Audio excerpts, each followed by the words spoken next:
눈보라가 휘몰아치던 겨울밤.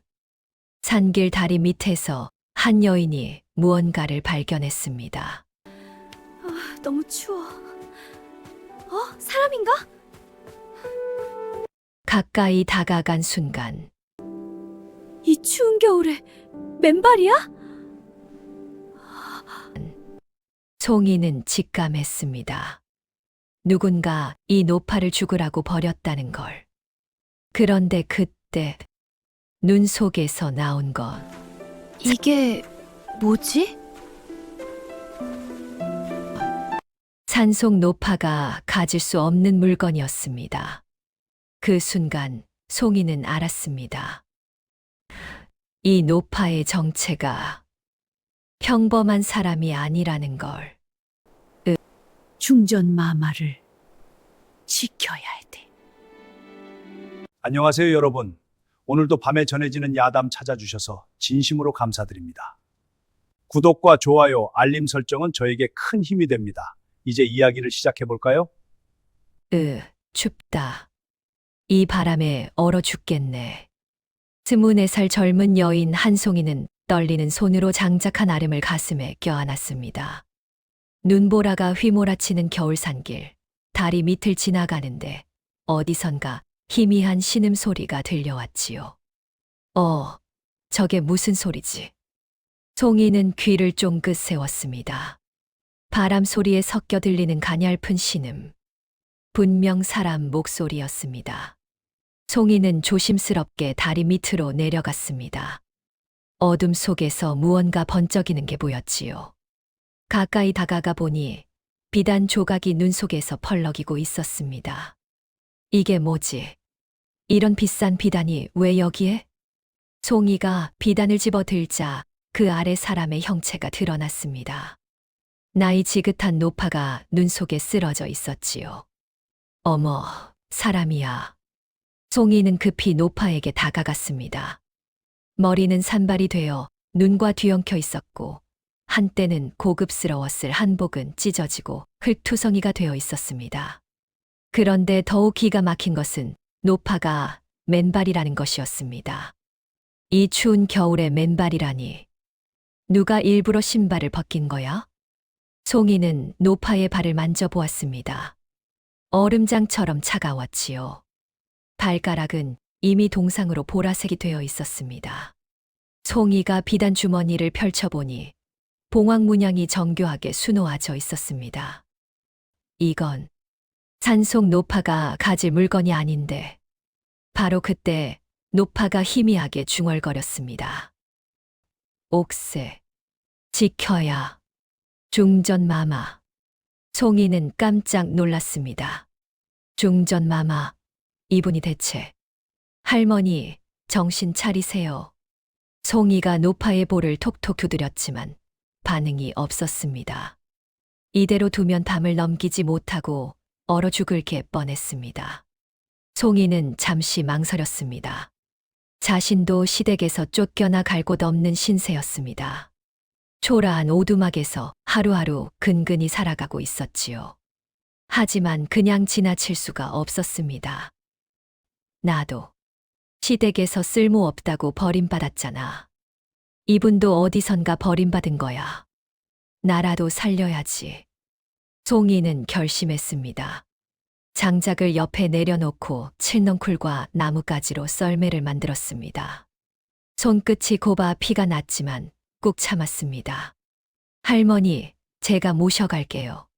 조금만 버티세요. 끙끙. 송이는 온 힘을 다해 썰매를 끌었습니다. 한 시진을 꼬박 끌고 또 끌어 송이는 마침내 산 중턱의 허름한 오두막에 도착했습니다. 할머니, 조금만 기다리세요. 금방 따뜻하게 해드릴게요. 송이는 노파의 차가운 발을 두 손으로 감싸고 호호 불며 문질렀습니다. 할머니, 제발 살아나세요. 제발요. 밤새 송이가 곁을 지키자 차가웠던 노파의 몸에서 조금씩 온기가 돌기 시작했습니다. 똥이 트고 얼마 후 노파가 희미하게 눈을 떴습니다. 여긴 어디냐? 할머니, 정신 차리셨어요? 송이가 달려와 노파의 손을 꼭 잡았습니다. 넌 누구냐? 여긴 어디고? 여긴 제 집이에요. 할머니가 다리 밑에서 쓰러져 계셔서 제가 모셔왔어요. 송이는 옆에 있던 그릇을 들어 올렸습니다. 배고프시죠? 이거 드세요. 도토리 죽인데 제가 정성껏 끓였어요. 그릇 안에는 묽은 도토리 죽이 담겨 있었습니다. 노파는 그 모습을 보는 순간 가슴이 철렁 내려앉았습니다. 이 아이는 이렇게 가난하구나. 제 먹을 것도 없으면서 나를 구했단 말이냐? 송이가 조심스럽게 숟가락을 떠서 노파 입가로 가져갔습니다. 조심히 드세요. 뜨거우니까요. 누추한 오두막이었지만 노파는 자연스럽게 등을 곧게 펴고 앉았습니다. 손목을 든 각도, 숟가락을 잡는 자세, 천천히 씹는 모습까지. 송이는 노파가 죽을 먹는 모습을 보며 신기했습니다. 꼭 양반댁 마님 같아. 노파는 천천히 죽을 먹으며 생각했습니다. 예전엔 이런 죽 하인들도 안 먹었는데. 노파는 죽그릇을 내려놓고 송이를 바라보았습니다. 아이야, 내 이름이 뭐냐? 저는 한송이라고 해요. 한송이, 좋은 이름이구나. 그런데 너는 혼자 사느냐? 송이의 환한 표정이 순식간에 어두워졌습니다. 저는 시집살이 3년 하다가 쫓겨났어요. 쫓겨났다니? 송이는 고개를 숙이고 작은 목소리로 이어갔습니다. 저희 시댁은 부잣집이었어요. 근데 저는 애를 못 낳았어요. 3년이 지나도 아이가 없으니까 시어머니가 매일 구박했어요. 송이야, 너는 쓸모가 없다. 우리 집안의 대가 끊기겠다. 밥만 축내는 입이다. 송이의 목소리가 떨렸습니다. 그러다가 남편이 다른 여자를 들였어요. 기생집에서 만난 여자였대요. 시어머니가 이혼 문서를 내밀더니 당장 나가라고 했어요. 노파는 송이의 손을 꼭 잡았습니다. 친정도 가난해서 부담 주기 싫어서 그냥 여기까지 왔어요. 여기 오두막은 산지기 할아버지가 쓰시다가 돌아가셔서 비어 있었어요. 산에서 나물도 캐고 약초도 팔고. 송이는 눈물을 훔치며 애써 웃었습니다. 시댁에서도 버림받고 친정에서도 짐이고 나도 사람 만나 싶었어요. 노파는 송이를 꼭 끌어안았습니다. 송이야, 너는 쓸모없는 게 아니다. 내가 없었으면 할미는 진작에 저승 갔을 게다. 송이는 노파의 품에서 한참을 울었습니다.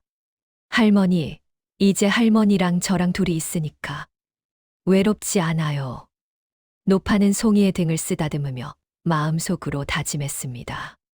하늘이 내게 마지막으로 살아야 할 이유를 주신 거로구나. 이 아이를 지켜야 한다. 송이야, 고맙다. 이제 할미가 내 곁에 있어 줄게. 노파가 몸을 추스른 지 며칠이 지났습니다. 두 사람의 생활은 찢어지게 가난했지만 오두막 안에는 웃음꽃이 피어났지요. 하지만 어느 날 밤 문제가 생겼습니다. 콜록, 콜록, 콜록. 송이가 가슴을 부여잡고 심하게 기침을 해댔습니다. 송이야, 괜찮으냐? 할머니. 숨이 안 쉬어져요. 노파는 송이의 손목을 잡고 맥을 짚었습니다. 그 손놀림이 어찌나 자연스럽고 정확한지 마치 수천 번은 해본 것 같았지요. 이건 냉기가 폐에 맺혀서 생긴 냉병이로구나. 할머니, 어떻게 그걸 아세요? 노파는 대답하지 않고 일어났습니다. 송이야, 혹시 산에 도라지가 있느냐? 네, 있어요. 노파는 도라지를 받아 들고 깨끗이 씻어 얇게 저며서 솥에 넣었습니다. 그리고 말린 생강 한 조각을 넣었지요. 잘 들어라, 송이야. 도라지는 폐를 맑게 하고 가래를 삭힌다. 생강은 냉기를 몰아낸다. 이 둘이 만나야 비로소 냉병을 잡는 명약이 되는 법이다. 보글보글. 송이야, 이걸 마셔라. 단숨에 들이켜야 한다. 송이는 뜨거운 약을 단숨에 들이켰습니다. 거짓말처럼 막혔던 가슴이 뻥 뚫렸습니다. 할머니, 진짜 가슴이 시원해져요. 그날 밤 송이는 기침 한 번 없이 편안하게 잠들었습니다. 노파는 잠든 송이의 이불을 고쳐 덮어주며 나지막이 속삭였습니다. 송이야, 할미가 너를 꼭 지켜줄게. 다음 날부터 송이는 노파에게 조금씩 약초에 대해 배우기 시작했습니다. 며칠 후 송이는 장터에 약초를 팔러 갔습니다. 읍내 장터는 사람들로 북적였습니다. 송이가 장터 한 구석에 자리를 잡으려는데 한가운데서 울음소리가 들려왔습니다. 아이고, 아이고, 마님. 송이는 고개를 돌려 그쪽을 바라보았습니다. 으리으리한 제사상 앞에 50대쯤 되어 보이는 사내가 땅을 치며 통곡하고 있었지요. 제사상에는 온갖 산의 진미가 가득했고 향이 피어올랐습니다. 그리고 제사상 뒤에는 영정사진이 걸려 있었습니다. 송이는 그 영정사진을 보는 순간 온몸이 얼어붙었습니다. 저 사람, 우리 할머니잖아? 영정사진 속 여인은 단정한 한복을 입고 품위 있게 앉아 있었습니다. 나이는 젊었지만 얼굴 윤곽은 분명 노파와 똑같았습니다. 사내는 제사상 앞에 엎드려 오열했습니다. 이 불효자 같으니 30년을 모시고도 마님을 제대로 모시지 못해 병사하시게 만들다니. 그때 사내가 고개를 들어 큰 소리로 선언했습니다. 마님께서 임종 전에 이 박 씨에게 전 재산을 맡기라 하셨습니다. 이 은혜를 평생 잊지 않고 집안을 지키겠습니다. 주변 사람들이 수근거렸지요. 김대감 댁청직이 박 씨 아니요? 그렇지. 30년을 한결같이 주인을 섬긴 충복이지. 마님이 재산을 맡기실 만도 하지. 송이는 이상한 느낌을 지울 수 없었습니다. 박 씨가 흐느끼는 틈틈이 주변 사람들의 반응을 슬쩍 살피는 게 보였지요. 저 사람, 왜 저렇게 목청 높일까? 진짜 같지가 않은데. 해가 질 무렵 송이는 집으로 돌아왔습니다. 할머니, 오늘 장터에서 이상한 걸 봤어요. 송이는 박 씨가 제사를 지내던 광경을 자세히 이야기했습니다. 그 사람이 마님이 병사했다고 하면서 엄청 울더라고요. 그리고 재산을 자기한테 맡겼다고 큰 소리로 말했어요. 노파의 얼굴이 순간 백지장처럼 하얗게 질렸습니다. 그 사람 이름이 뭐라고 했느냐? 박씨요. 김대감 댁 청직이었대요. 노파의 손이 미세하게 떨렸습니다. 저놈이 나를 죽은 사람으로 만들어 버렸구나. 노파의 얼굴이 차갑게 식어갔습니다. 하지만 송이 앞에서는 내색하지 않았지요. 그날 밤 노파는 잠을 이루지 못했습니다. 며칠 후 박 씨의 저택. 박 씨는 서재에 앉아 장부를 들여다보고 있었습니다. 대감님 논 50마지기, 저택 세채, 금은 보화. 이제 다 내 거야. 헤헤헤. 그때 하인이 급히 들어왔습니다. 나으리, 큰일 났습니다. 시장에서 이상한 소문이 돌고 있습니다. 어떤 노파가 산속에 산다는데 신기한 의술을 쓴다고 합니다. 그게 무슨 상관이냐? 그 노파가 사는 곳이 나으리께서 마님을 버리신 그 산 근처라고 합니다. 박 씨의 얼굴이 굳어졌습니다. 당장 산으로 가서 확인해라. 그 노파가 누구인지 말이다. 하인은 산으로 향했습니다. 한편 오두막에서는 노파가 밖을 살피고 있었습니다. 송이야, 누군가 올라오고 있다. 노파는 재빨리 머리를 풀어헤쳤습니다. 송이야, 내 말 잘 들어라. 지금부터 할미는 미친 사람이다. 누가 와도 할미가 노망났다고 해야 한다. 알겠느냐? 네, 알겠어요. 바로 그때 하인이 문을 박차고 들어왔습니다. 이 안에 누구 있느냐? 노파는 즉시 옷을 풀어헤치고 초점 없는 눈으로 허공을 바라보며 희죽희죽 웃었습니다. 밥. 서방님 밥 주어. 나 배고파. 침을 질질 흘리며 손을 허우적거렸지요. 그러다가 갑자기 웃고 갑자기 울었습니다. 으앙, 서방님 어디 갔어? 으앙. 하인은 얼굴을 찌푸렸습니다. 뭐야, 노망난 늙은이잖아. 송이가 재빨리 달려와 노파를 감싸 안았습니다. 아저씨, 누구예요? 우리 할머니 침에 걸려서 아픈데 왜 놀라게 해요? 저리 가요. 하인은 고개를 저으며 밖으로 나갔습니다. 송이는 하인이 완전히 사라질 때까지 기다렸다가 문을 닫았습니다. 할머니, 갔어요. 그제야 노파는 정신을 차렸습니다. 잘했다, 송이야. 할머니, 대체 무슨 일이에요? 노파는 송이의 어깨를 잡고 낮게 말했습니다. 사람은 눈으로만 믿는다. 그러니 눈을 속이면 된다. 송이는 전율했습니다. 노파의 눈빛에는 오랜 세월 쌓인 지혜가 번뜩이고 있었습니다. 송이야, 이제 할미가 진실을 말해야 할 것 같구나. 사실, 할미는 김대감 댁 정실부인이었단다. 그리고 아까 온 사람은 우리 집 청지기 박 씨가 보낸 하인이다. 박 씨는 남편이 죽자 나를 산에 버리고 재산을 가로챘어. 송이는 입을 다물지 못했습니다. 그럼 우리 어떡해요? 알면 죽이러 올 게다. 살아있으면 죽이러 오고 죽은 줄 알면 훔쳐가는 게 인간이다. 그게 바로 탐욕이란다. 한편 저택으로 돌아온 하인은 박 씨에게 보고했습니다. 완전히 노망든 늙은이 너이다. 헛소리만 하며 제정신이 아니었습니다.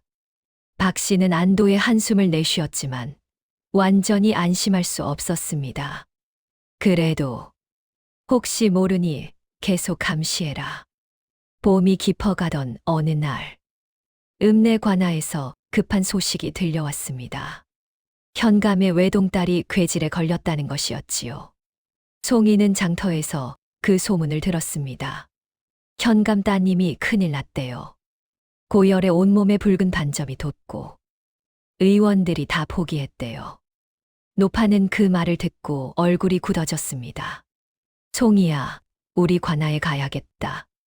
네, 하지만 할머니 정체가 들통나면 아이 하나 죽어가는데 내 목숨이 무슨 대수냐.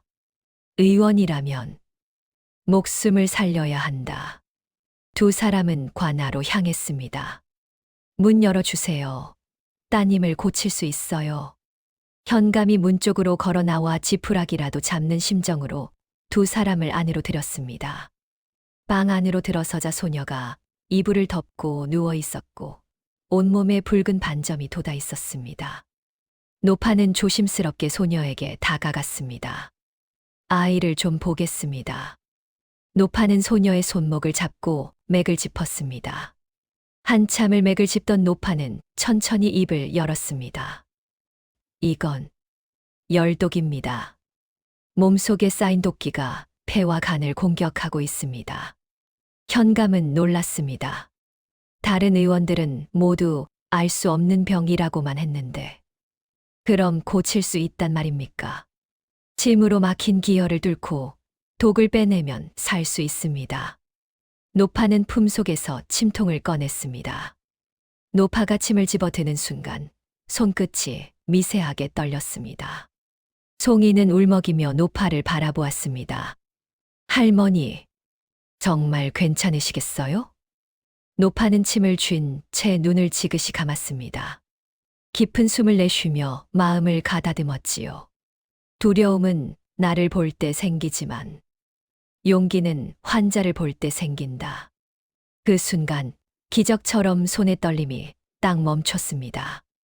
노파의 눈빛이 변했습니다. 과거 궁궐 내의원을 호령하던 수석 의녀의 카리스마가 방 안을 압도했습니다.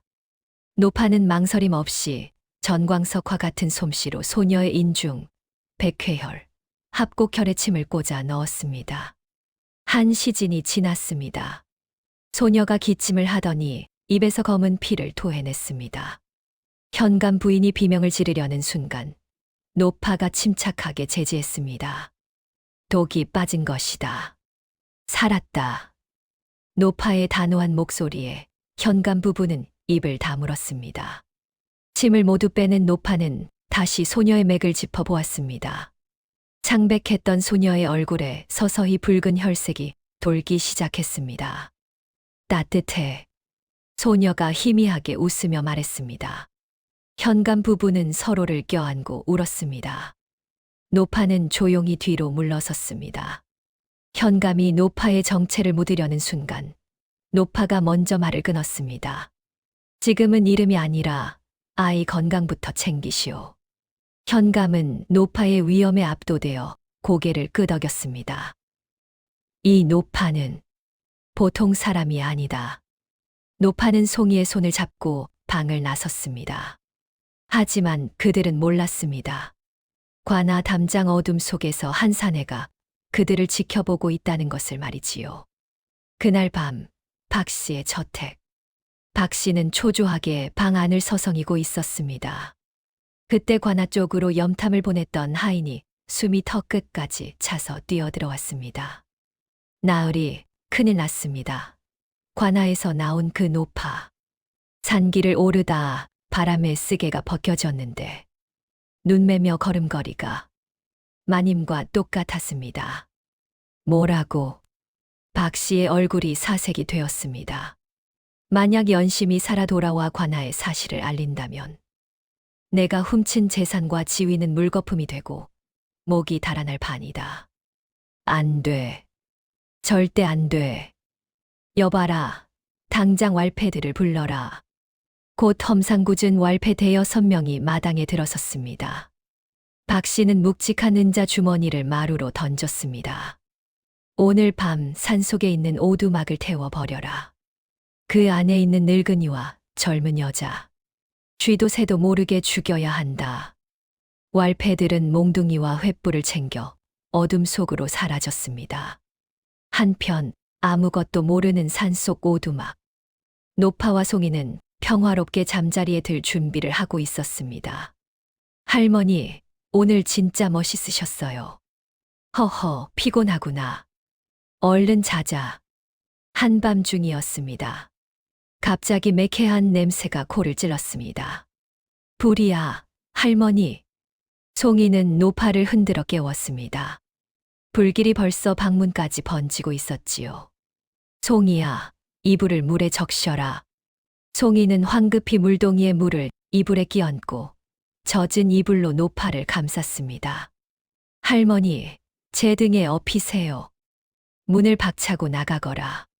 송이는 이를 악물고 문을 박차고 나갔습니다. 마당을 지나 대문 밖으로 나온 순간 뒤에서 오두막이 무너지는 소리가 들렸습니다. 쾅! 그때 어둠 속에서 몽둥이를 든 왈패들이 나타났습니다. 거기 있다. 놓치지 마라. 송이는 노파를 업고 숲속으로 달렸습니다. 한참을 달린 끝에 송이는 바위 틈에 몸을 숨겼습니다. 멀리서 오두막이 활활 타고 있었습니다. 할머니, 우리 이제 끝났어요. 집도 다 타고 눈물이 주르르 흘러내렸습니다. 노파는 재투성이가 된 송이를 일으켜 세웠습니다. 송이야, 산불이 나서 나무가 다 타버려도 뿌리가 살아있으면 봄에 다시 싹이 튼단다. 집은 탔지만 너와 내가 살아있지 않느냐? 노파는 송이의 얼굴을 마주 보았습니다. 사람이 산다는 건 타버린 잿더미 위에도 다시 집을 짓는 일이다. 송이는 옷소매로 눈물을 벅벅 닦았습니다. 네, 할머니만 계시면 저는 다시 할 수 있어요.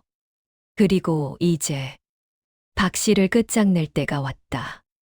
더 이상 숨지 않을 거다. 이제 관아에 가서 내 정체를 밝히고 박 씨의 죄를 고발하겠다. 저도 할머니랑 함께 가겠어요. 두 사람은 어둠 속을 걸어 관아를 향해 갔습니다. 관아, 대문 앞에 도착한 두 사람. 여기 사람 있어요. 문 좀 열어주세요. 현감은 대문 밖에 두 사람을 보고 얼굴이 굳어졌습니다. 어서 들어오시오. 대체 무슨 일이 있었습니까? 집에 불이 났어요. 왈패들이 몽둥이를 들고 우리를 죽이려고 쫓아왔어요. 현감은 분노에 떨었습니다. 노파가 말했습니다. 이제 제 정체를 밝혀야 할 때가 온 것 같습니다. 노파는 품속의 붉은 비단 주머니를 꺼냈습니다. 주머니에서 봉황 문양이 새겨진 옥놀이개와 오래된 문서를 꺼내 탁자 위에 정중히 내려놓았습니다. 현감은 옥놀이개를 들여다보았습니다. 중전하사. 현감의 손이 떨렸습니다. 문서를 펼쳐보니 붉은 옥새가 선명하게 찍혀 있었습니다. 내의원 의녀 수석, 임명교지. 저는 지난 갑자년까지 내의원 의녀로 중전 마마의 산후조리를 도왔던 장연심이라 하옵니다. 아니, 선대 왕후 마마를 모셨던 전설 속의 신의 손 장의녀님이십니까? 현감은 깊이 절을 했습니다. 남편 김대감이 죽은 후 청지기 박씨가 재산을 노렸습니다. 그자가 저를 산에 버리고 죽었다고 소문을 냈지요. 그리고 제사까지 지내며 사람들을 속였습니다. 용서할 수 없는 일입니다. 당장 포졸들을 보내 박씨를 잡아오겠습니다. 다음 날 아침 관아마당 포졸들이 박씨를 끌고 왔습니다. 관아마당에는 사람들이 가득 모여 있었습니다. 현감이 위험 있는 목소리로 물었습니다. 박씨, 너의 죄를 알겠느냐? 억울합니다. 제가 무슨 죄를 지었단 말입니까? 내 놈이 주인을 배신하고 재산을 가로챈 것, 그리고 주인을 산에 버려 죽이려 한 것. 아닙니다. 제가 30년을 김대감님 밑에서 개처럼 일하며 이 집안 재산을 불렸습니다. 대감님 돌아가시고 핏줄도 없는데 그 공을 인정받아 제가 관리하는 게 마땅하지 않습니까? 모렴치하구나. 바로 그때 내실에서 노파가 나왔습니다. 박 씨는 노파를 보자 얼굴이 새하얗게 질렸습니다. 마님, 어떻게 살아 계십니까? 노파의 목소리는 얼음처럼 차가웠습니다. 내가 나를 산에 버리고 죽었다고 소문을 냈지. 그런데 내가 살아 돌아왔다. 박 씨는 급히 머리를 조아렸습니다. 마님, 오해입니다. 입 닫혀. 노파는 한 걸음씩 박 씨에게 다가갔습니다. 내가 불린 재산이라고. 내가 불린 재산이 아니라 너의 주인이 나를 위해 남긴 피땀이다. 주인이 눈을 감자마자 그 은혜를 도둑질로 갚다니. 내 놈은 짐승만도 못하다. 사람들이 웅성거리기 시작했습니다. 저 청지기가 주인을 배신했다니. 30년을 섬기고도 저런 짓을 하다니. 그때 군중 속에서 한 사람이 외쳤습니다. 충복인 줄 알았더니 도둑이었구나. 박 씨는 다시 변명을 늘어놓았습니다. 하지만 마님께는 핏줄이 없지 않습니까? 재산을 물려받을 자식도 없는데. 노파는 송이의 어깨를 감싸며 말했습니다. 내 핏줄이 없다고. 여기. 내 목숨을 구해준 이 아이가 내 딸이다. 내 남편이 남긴 유산의 주인은 바로 이 아이다. 현감은 박 씨를 내려다보며 불호령을 내렸습니다. 내 이놈, 천륜을 어긴 죄 용서받을 수 없다. 너의 전 재산을 몰수하여 주인에게 돌려주고 너는 관노비로 삼아 평생 죄값을 치르게 하겠다. 박 씨는 마지막 발버둥을 쳤습니다. 내가 다 내 거였는데. 박 씨는 처참하게 끌려나가 곤장을 맞았습니다. 사람들은 환호했습니다. 송이는 노파의 손을 꼭 잡았습니다. 할머니, 아니 어머니, 이제 나쁜 사람 다 벌받았으니까 우리 두 다리 뻗고 자요. 노파는 송이의 머리를 쓰다듬으며 눈물을 닦았습니다. 그래, 이제 정말 끝났구나. 심판이 끝난 후 노파와 송이는 현감의 배려로 마을 입구에 좋은 땅과 집을 얻었습니다. 대문 위에는 연심 의원이라는 현판이 걸렸습니다. 그럼 우리 여기 이 고을의 터를 잡자구나. 그리고 의원을 열 거다. 가난해서 의원을 못 부르는 사람들을 돌보는 의원 말이다. 소문은 금방 퍼졌습니다. 사람들이 하나둘씩 찾아왔고 노파는 차별 없이 진료했습니다. 송이는 옆에서 열심히 배웠지요. 그렇게 10년의 세월이 흘렀습니다. 송이는 이제 35살의 의젓한 여인이 되었습니다. 노파 없이도 혼자서 환자를 돌볼 수 있게 되었지요. 어느 봄날 오후, 노파는 평상에 누워 계셨고 송이는 노파의 무릎을 베개 삼아 앉아 있었습니다. 송이야, 나는 이제 여한이 없다. 늦은 나이에 세상에서 제일 듬직한 딸을 하나 얻었다고 말이다. 어머니, 조금만 더 있다가 가세요. 아니다. 내 의술은 이미 너의 손에 다 있다. 내가 나를 살렸고 내가 너를 살렸으니 우리는 피보다 깊은 인연이다. 송이야, 고맙다. 노파는 송이의 온기를 느끼며 조용히 눈을 감았습니다. 편안한 얼굴로 영면에 드셨지요. 세월이 흘렀습니다. 연심 의원은 여전히 환자들로 붐볐습니다. 송이는 대청마루 밖을 내다보았습니다. 처마 밑에 연심 의원이라고 쓴 현판이 걸려 있었습니다. 바람이 불어 현판 옆에 매단 풍경이 딸랑 울렸습니다. 사람을 살리는 마음은 영원히 늙지 않는다. 노파의 목소리가 바람결에 들리는 듯 했습니다. 송이는 환하게 미소 지으며 오늘도 사람을 살리는 일을 계속했습니다. 지금까지 연심 할머니와 송이의 이야기 어떠셨나요? 눈보라 치는 겨울, 다리 밑에서 만난 두 사람은 서로에게 구원이 되었습니다. 혈육이 아니어도 진정한 가족이 될 수 있다는 것을 이 이야기는 보여줍니다. 세상이 여러분을 버려진 존재라고 말할지라도 스스로를 귀하게 여기십시오. 그리고 악행은 반드시 그 대가를 치르게 됩니다. 여러분 곁에도 서로의 뿌리가 되어주는 소중한 인연이 있으신가요? 오늘 그분께 따뜻한 말 한마디 건네보시는 건 어떨까요? 다음 영상을 빠르게 만나보시려면 좋아요와 구독을 눌러주세요. 감사합니다.